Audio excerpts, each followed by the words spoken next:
महाविकास आघाडीचे उमेदवार विशाल विजयकुमार कदम यांच्या प्रचारार्थ दिनांक 9 नोव्हेंबर रोजी शहरातील विविध भागात प्रचार फेरी काढण्यात आली।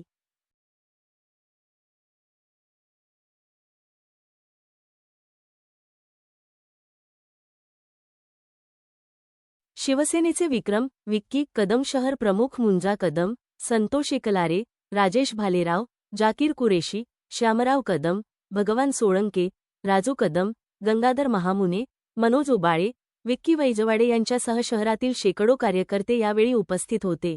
सराफा बाजार येथे मारुती मंदिर येथे नारळ फोडून प्रचार फेरीस सुरुवात करण्यात आली। याप्रसंगी सराफ व्यापारी उपस्थित होते। यावेळी विशाल कदम यांना निवडून आणण्याचे आवाहन करण्यात आले।